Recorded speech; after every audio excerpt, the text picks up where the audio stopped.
So this session is for class 11th and I am going to teach you chapter trigonometry. Okay. In this session we will discuss domain, range, minimum value and maximum value of trigonometric functions. Okay. ये session probably last session होगा पूरे chapter trigonometry का, और आपने देखा trigonometry बहुत vast topic है और इसके ऊपर इस पे आपको बहुत अच्छे से प्रैक्टिस करनी चाहिए। तो आप करिएगा इसकी प्रैक्टिस। अब मैं आपको बताने जा रहा हूँ कि जितने भी ट्रिग्नोमेट्रिक फंक्शंस होते हैं, एक्चुअल में पहले तो फंक्शन के बारे में हम लोग ज़्यादा डिस्कस कर नहीं पाएंगे क्योंकि फंक्शन की डेफिनेशन रिलेशन एंड फंक्शन से आई है और वो अभी हम लोगों ने टॉपिक नहीं पढ़ा। तो जो हम लोगों ने पढ़ा हुआ है वो बस हम लोग ये एज्यूम कर लेंगे कि एक कोई फंक्शन होता है। तो फंक्शन में आपको ये समझना है कि डोमेन और रेंज क्या होता है। मैं आपको बताता हूँ,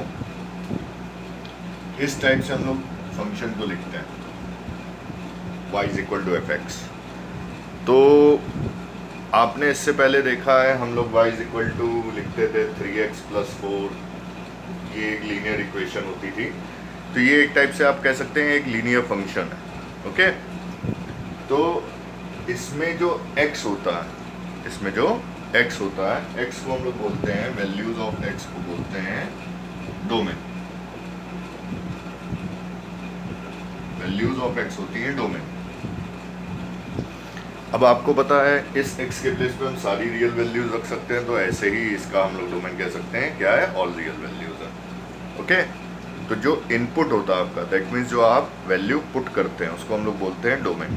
और फिर जो आपको रिजल्ट मिलता है, जो आपको रिजल्ट मिलता है, जो आपको आंसर मिलता है, वैल्यूज ऑफ y, उसको हम लोग बोलते हैं रेंज। एक बात का हम लोगों को ध्यान देना होता है कि डोमेन हम लोग सिर्फ उन्हीं वैल्यूज के लिए को एक्सेप्ट करेंगे जिसके लिए फंक्शन फाइनाइट हो।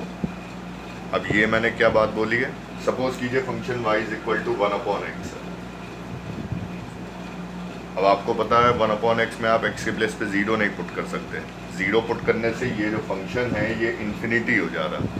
तो इन वैल्यूज़ को, जिन वैल्यूज़ पे फंक्शन की वैल्यू इनफाइनाइट हो रही होती है या नॉट रियल होती है, उनको एक्सक्लूड करके जो बाकी की वैल्यूज़ बचती हैं उसको हम लोग बोलते हैं डोमेन। ओके। तो ये डोमेन का कॉन्सेप्ट था कि डोमेन इनपुट को बोलते हैं और जो आंसर हम लोग को मिलता है, दैट मीन्स जो आउटपुट होता है, उसको हम लोग रेंज बोलते हैं। तो होपफुली यहाँ तक आपका क्लियर हो गया होगा। अब मैं आपको बताता हूँ कि sine function, cos function, ten function, अच्छा इन सब की वैल्यूज़ कैसे ये निकली है ये मैंने आप लोगों को सिखा रखा है। पहले आप सुनिए। सपोज कीजिए एक फंक्शन है y = sin x, ये ट्रिग्नोमेट्रिक फंक्शन है। ओके। तो अब इसका डोमेन, अब आपको पता है ऐसी कोई वैल्यू नहीं है जो हम इसके इनपुट में ना रख सकें। हम sin 0 भी जानते हैं, sin 30 भी जानते हैं, sin 45 भी जानते हैं, sin 60 भी जानते हैं। अब कोई कहेगा सर sin 10 डिग्री हम नहीं जानते। sin 10 डिग्री के लिए आप टेबल देखिए, आपको पता चल जाएगा। इसका मतलब ये नहीं कि उसकी वैल्यू एग्जिस्ट नहीं करती। स्टैंडर्ड में हम लोगों ने sin 15 भी सीख लिया है, sin 75 भी सीख लिया, sin 18 भी सीख लिया। तो इन सब की वैल्यूज़ एग्जिस्ट करती है। ऐसी कोई रियल वैल्यू नहीं है x की जिसके लिए sin x फंक्शन इनफाइनाइट हो जाए। ओके। तो हम लोग कहेंगे जो इसका डोमेन होगा वो ऑल रियल वैल्यू होगी। लेकिन जब आप इनकी वैल्यूज़ पुट करेंगे तो आपको पता चलेगा जो इसकी वैल्यू है साइन फंक्शन की, वो -1 से 1 के बीच में लाई कर रही है। यानी कभी भी 1 से ग्रेटर आपको वैल्यू नहीं मिलेगी और -1 से स्मॉलर नहीं मिलेगी। आप कोई भी वैल्यू रख लीजिए। sin 0 0 होता है, sin 30 हाफ होता है, sin 45 1/√2 होता है, sin 60 √3/2 होता है, sin 90 1 होता है। तो 1 तक गए। लेकिन अगर आप sin 120 निकालेंगे तो sin 120 हो जाएगा again √3/2। √3/2 is less than 1। Then sin 135 आप इवेल्युएट करेंगे, वो जाएगा 1/√2। It is also less than 1। Okay. And then आप अगर sin 150 डिग्री देखेंगे, sin 150 डिग्री 1/2 हो जाएगा। देन sin 180 डिग्री अगेन 0 हो जाएगा। तो आपने देखा है 0 से स्टार्ट होकर के वापस 0 पे पहुंच गया। अभी तक हमको नेगेटिव वैल्यूज़ नहीं मिली। अब अगर हम 180 से बड़ा एंगल रखेंगे, आपको पता है थर्ड और फोर्थ क्वाड्रेंट में साइन फंक्शन नेगेटिव होता है। तो अब थर्ड क्वाड्रेंट में हम जैसे ही जाएंगे, यानी sin 210 देखेंगे तो वो -1/2 हो जाएगा। साइन 225 देखेंगे वो -1/√2 हो जाएगा। साइन 240 देखेंगे वो -√3/2 हो जाएगा। साइन 270 देखेंगे वो -1 हो जाएगा। अब देखिए -1 है, लोएस्ट वैल्यू है। जैसे ही हम 270 से उसको इंक्रीज करेंगे, लाइक साइन 300 करेंगे, तो साइन 300 अगेन साइन 300 अगेन क्या हो जाएगा, -√3/2 हो जाएगा। साइन 300 -√3/2 हो जाएगा और साइन 315 -1/√2 हो जाएगा। साइन 330 डिग्री -½ होगा और साइन 360 डिग्री 0 हो जाएगा। तो ये ओवरऑल मैंने आपको एक पूरा पीरियड बता दिया है कि ये इस टाइप से मूव करता है। ओके, तो अब आपको होपफुली कोई प्रॉब्लम नहीं होगी कि -1 से 1 कैसे वैल्यू लाई करती है। मैंने एक आपको एक्सप्लेन कर दिया, ऐसे ही सारे हैं। बुक मैंने आपको बुक की PDF प्रोवाइड की थी, आप उसमें देखिएगा, टेबल बनी हुई होगी, सब वैल्यूज़ लिखी हुई होंगी, आप देखेंगे कि -1 से 1 ही वैल्यू लाई कर रही है। ओके, तो जो रेंज हम लोग लिखेंगे इस फंक्शन की, वो लिखेंगे हम लोग क्या, -1 से 1, और ये क्लोज इंटरवल होता है। शायद आपको नहीं पता होगा, तो आप एक काम कीजिए, इसको हाल फिलहाल इस टाइप से लिख लीजिए। y की वैल्यू लाई करेगी -1 से 1 के बीच, या y या साइन x, हम कुछ भी लिखें इसमें। ओके, x की वैल्यू हो गई ऑल रियल वैल्यूज और y हो गया -1 से 1। सेम होता है y = cos x। तो मैं एक टेबल बना देता हूँ आपके लिए, उनका डोमेन में इन सबका लिख देता हूँ मैं यहाँ पे, आप अच्छे से वो टेबल देख लीजिए। यहाँ फंक्शन लिख देते हैं, यहाँ डोमेन लिख देते हैं, और यहाँ रेंज लिख देते हैं। ये आपको याद करना पड़ेगा। फंक्शन है y = sin x, ये x की वैल्यूज को रिप्रेजेंट कर रहा है, y की वैल्यूज को रिप्रेजेंट कर रहा है। तो इसका जो डोमेन होता है वो ऑल रियल वैल्यूज होती है, और जो रेंज होती है वो -1 से 1 होती है।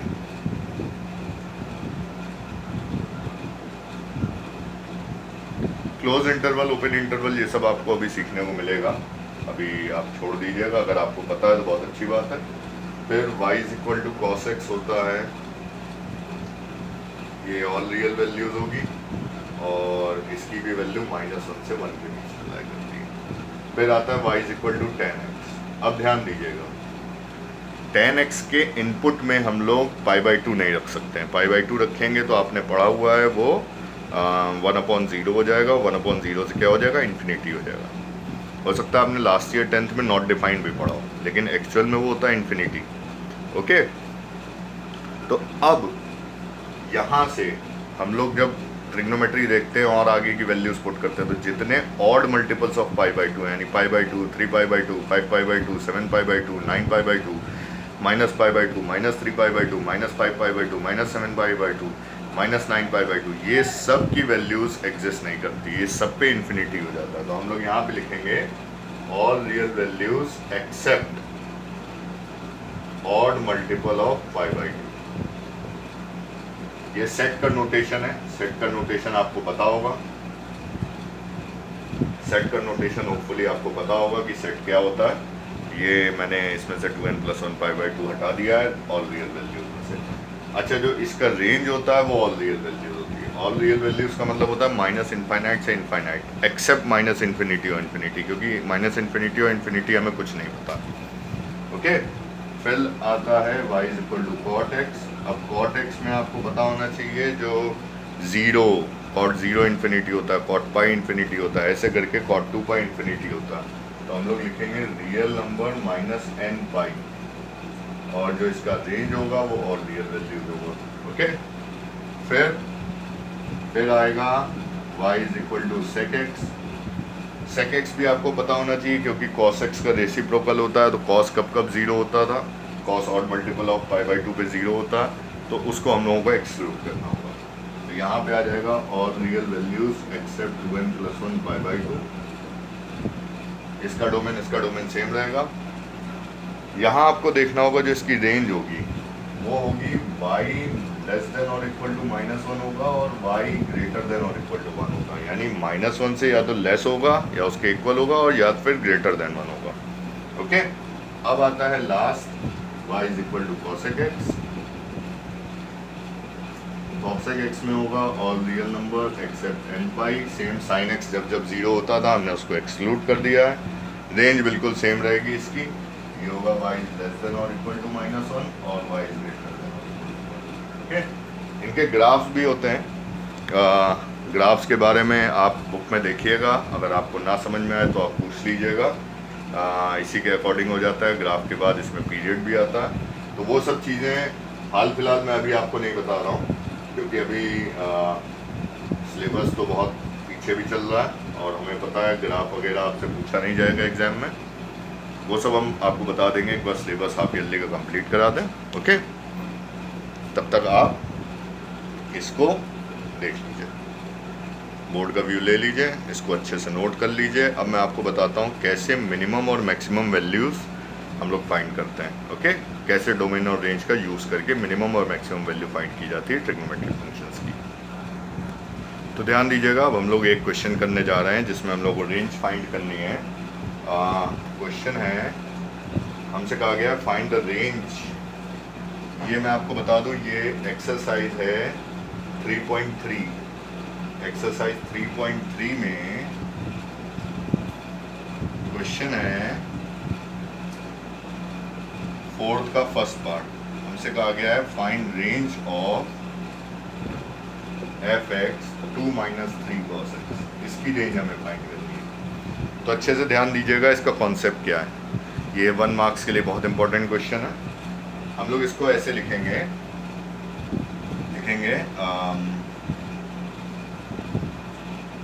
As cos x lies between -1 to 1। ये हम लोगों को पता है। अब हम लोग क्या करेंगे, इसमें -3 मल्टीप्लाई कर देंगे पूरे में। जैसे इसमें -3 मल्टीप्लाई करेंगे ये 3 हो जाएगा, ये -3 cos x हो जाएगा और ये हो जाएगा -3। अब हमें क्या करना है, 2 ऐड कर देंगे हम लोग। तो 2 ऐड करेंगे, ये हो जाएगा 2 + 3, ये हो जाएगा 2 - 3 cos x और ये हो जाएगा 2 - 3। तो ये 5 हो जाएगा और ये fx हो जाएगा और ये हो जाएगा -1। तो अब ध्यान दीजिए, हमारे सामने आ गया है कि fx -1 से लेकर के 5 के बीच में लाई कर रहा है। ओके, तो देखिए इसको हम क्लोज इंटरवल की फॉर्म में कैसे लिख सकते हैं। क्लोज इंटरवल का मतलब होता है कि ये जो fx है ये -1 के इक्वल है या फिर इससे ग्रेटर है और 5 से स्मॉलर है या फिर इसके इक्वल है। इसको हम लोग बोलते हैं क्लोज इंटरवल। ओके, इसको हम लोग बोलते हैं क्लोज इंटरवल। इसका मतलब होता है ये वैल्यू इसके इक्वल है और 5 के भी इक्वल है और इसके बीच में भी लाई कर देंगे। ओके, तो मैंने यहीं पे आपको क्लोज इंटरवल भी एक्सप्लेन कर दिया है। आप इसका एक व्यू ले लीजिए। एक आधा और क्वेश्चन करते हैं हम लोग जल्दी से, ध्यान दीजिएगा। इसी टाइप से इसमें 1-2 क्वेश्चंस और हैं, वो आप ट्राई कीजिएगा। मैं अब आपको एक डिफरेंट क्वेश्चन कराने जा रहा हूँ, वो है क्वेश्चन नंबर 28। 28 में हमसे बोला गया है, इसमें 2 पार्ट्स हैं। 28 के फर्स्ट पार्ट में बोला गया है find the least value of the following function. जिसमें फंक्शन है, पहला फंक्शन है sin² x plus cosec² x। इसकी हमें लीस्ट वैल्यू फाइंड करनी। लीस्ट वैल्यू का मतलब आपको पता है मिनिमम वैल्यू। ओके, तो अब ध्यान दीजिएगा, हम लोग क्या करेंगे, इसमें एक कॉन्सेप्ट यूज़ करेंगे। हम लोग लिखेंगे as we know perfect square is always greater और इक्वल टू। किसी भी रियल वैल्यू का जो परफेक्ट स्क्वायर होता है वो या तो पॉजिटिव होता है या उससे ग्रेटर होता है। क्या आपको पता होना चाहिए। 2 का स्क्वायर 4, -3 का स्क्वायर 9, ये सब ग्रेटर देन 0 है। 0 का स्क्वायर 0, तो या तो वो 0 होगा या तो वो ग्रेटर देन 0 होगा। तो अब हम इस परफेक्ट स्क्वायर में लिखेंगे sin x minus cosec x will also be greater और equal to 0। It's perfect square will also be greater और इक्वल टू 0। अब हम यहाँ पे क्या करेंगे, अप्लाई कर देंगे sin² x plus cosec² x minus 2 sin x cosec x whole square हमने अप्लाई कर दिया।